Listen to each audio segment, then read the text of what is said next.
Have you ever thought that what really hinders your awakening is not the outside world, but yourself, the silent voice in your mind? It is like a shadow hidden behind consciousness. During the day, it distracts you, makes you hesitate, and procrastinates, and at night, it leads you to indulge in regret and anxiety. It tells you, you are not good enough. You are not worthy. You will fail. And then uses a series of fragments of the past and nightmares of the future to trap you in an invisible cage. The weirdest thing is, you even think that this is yourself. But this is not the truth. Today, you will hear a secret accidentally revealed by modern science, but warned in ancient wisdom, an ancient mechanism hidden deep in your brain that controls your thoughts. It is called the default mode network by neuroscientists. But in mysticism, it has another more symbolic name, the inner parasite. How does it affect our creativity? How does it make you constantly live in the past and fear the future? And most importantly, how can you break this invisible spiritual network and truly awaken? In the ancient Indian Vedic classics, there is a web of illusion called Maya. It is not an illusion of the external world, but a distortion of reality by the mind. It makes people indulge in memory and fantasy, as if trapped in an illusory theater that is neither the past nor the future. And this is exactly how the default mode network was originally described in the spiritual tradition. The Hermetic school of ancient Egypt also mentioned the existence of a dual mind. They said, humans have two masters of thinking. One lives in the present, and the other is always whispering yesterday's regrets and tomorrow's anxieties. This second master is called the shadow mind. Its essence is division, delusion, and a break from the divine source. And the teachings of Hermes are to teach people to tame the shadow and awaken the inner divinity. In the Taoist classics of China, the Taishang Lojin Naguan Jing also warned, there are ghosts in the human heart, day and night, seducing the soul and confusing its true nature. Is this ghost in the heart the brain area activity captured by our neuroscientists in the laboratory today? A system that is most active when you are still is not a thief that creates, but consumes your conscious energy. Ironically, modern science did not accidentally discover the existence of this system in functional magnetic resonance imaging until the beginning of the 20th century.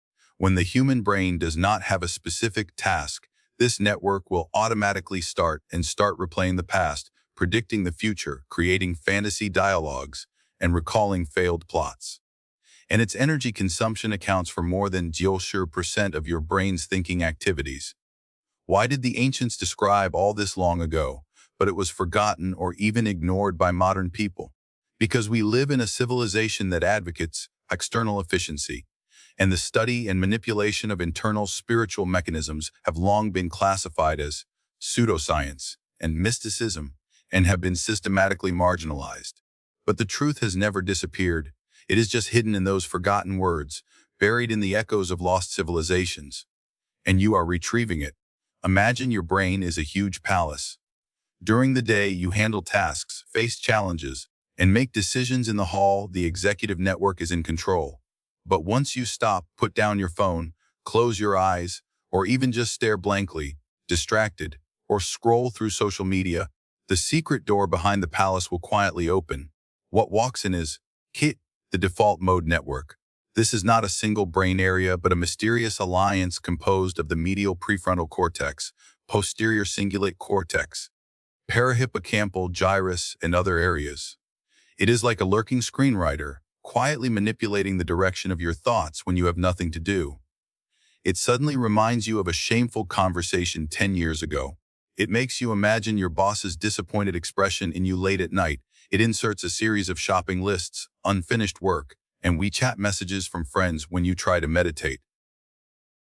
You think it is yourself who is thinking, but in fact, it is guiding you to imagine yourself thinking. This is a subtle but powerful illusion. It makes us confuse the state of I am the thinking me with I am just hijacked by my thoughts. Neuroscientists have found that when the default mode network is active, people's creativity, concentration, and happiness will decrease significantly. In the brains of some meditation masters and deep flow experiencers, this network will miraculously silent. We must understand that the existence of the default mode network is not evil. It was our protection mechanism in evolution, predicting danger, reviewing experience, and simulating the future. But in today's era of information flooding, irritability, and broken attention, it has changed from a protector to a hijacker. Interestingly, it has another feature: it hates blankness. Once there is no external input, it will automatically fill in the internal noise. This explains why modern people are increasingly afraid of silence, afraid of being alone, and afraid of facing the present moment when nothing happens. And true awakening begins with identifying this inner voice and learning to separate from it. We cannot eliminate the default mode network, but we can identify it, reconcile it, and harness it. Just like the ancient alchemists faced with the shadow element, did not destroy it, but instead extracted the golden soul. Have you ever noticed that whenever you try to focus on the present moment, that voice becomes particularly loud? It's not accidental, it's a structural interference.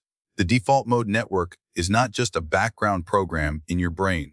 It is actually an inner projector that constantly projects your imagination of your identity, your expectations of the world, and the emotional scars you have experienced.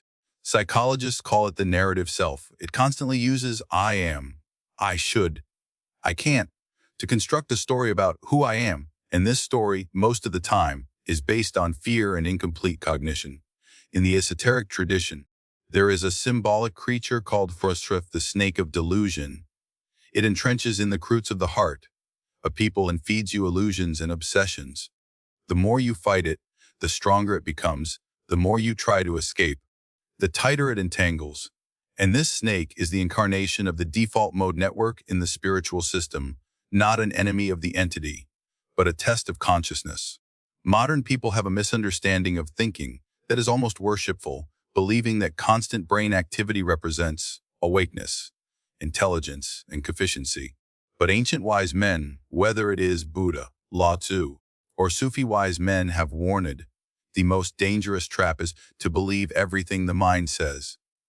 The reason why we suffer is not because of the problem itself, but because the default mode network infinitely magnifies the problem, plays it repeatedly, adds an imaginary failed version, and makes you believe that is the reality. Take an example you are familiar with. You send a message, and the other party did not reply. Logically, you know that it may be just busy, but the default mode network begins to construct a scenario. Is he angry? Did I say something wrong? Are they talking about me behind my back? You are trapped in a future that does not exist, but the emotions are real. And these response patterns, after long-term operation, will form an inertial track of consciousness so that you can't really feel joy, even a beautiful, successful, or peaceful moment, because heat is searching for threats, creating problems, and awakening anxiety. What's even more frightening is that many spiritual practitioners have also fallen into another trap, trying to defeat the mind with the mind, but making the default mode network more hidden. It will pretending to be your inner mentor and use awakening to package obsessions. The real breakthrough is never defeat it, but to see through it, cross it, and establish the consciousness of the observer on it. You are not the flowing river of thoughts, but the silent sky. Thoughts come and go, but the sky never shakes. Once you understand this, your consciousness begins to loosen, and the default mode network will also feel for the first time that its rule is collapsing. You have seen through this scam of consciousness. So, how to really jump out of it? The first step is not to suppress thoughts, but to identify them. Many beginners make the same mistake. When meditating, they try to quiet their minds, but it makes them even noisier. This is the trick that the default mode network is best at. Once you fight it, it becomes more active. The right way to do it is to become an observer. In daily practice, find a quiet time period, not too long, even 4 minutes is enough. Close your eyes and take a deep breath. Don't control your breathing, just feel its rhythm. When thoughts appear, don't judge or react, just label, plan, memory, judgment, then let it go.